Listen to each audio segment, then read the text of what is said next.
जैसे नर्मदा परिक्रमा का एक प्रमुख उद्देश्य यह भी है कि हम प्रकृति का संरक्षण और सम्मान करें।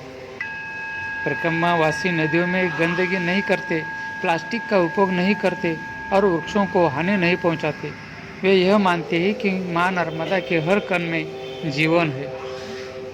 आज जब आधुनिक समाज प्रदूषण, प्लास्टिक और जल संकट से जूझ रहा है, तब नर्मदा परिक्रमा का यह संदेश अत्यंत प्रासंगिक है। प्रकृति की रक्षा ही पूजा है, पर्यावरण की सेवा ही साधना है। हमें नर्मदा माँ परिक्रमा करते समय ये सिखाती है कि पशु पक्षियों का सह अस्तित्व हमारे साथ में है।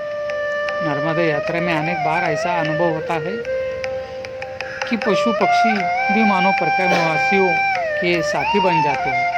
कभी बंदर भोजन साझा करते हैं, कभी गाय रास्ता दिखाती है, तो कभी पक्षी दिशा का संकेत देते हैं।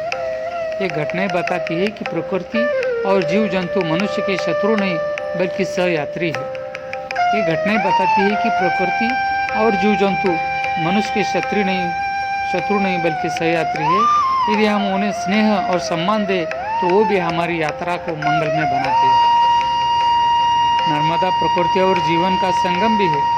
नर्मदा परिक्रमा हमें केवल धार्मिक शांति ही नहीं देती, बल्कि ये सिखाती है कि प्रकृति ही सच्चा धर्म है। माँ नर्मदा हमें जल, वृक्ष, पशु पक्षी और वायु इन सब का आदर करना सिखाती है। यही जीवन का संतुलन है।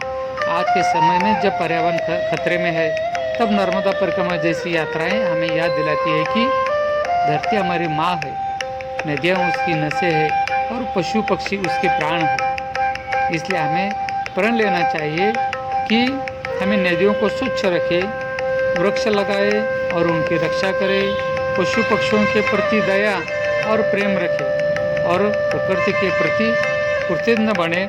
नर्मदे हर, माँ नर्मदा की जय।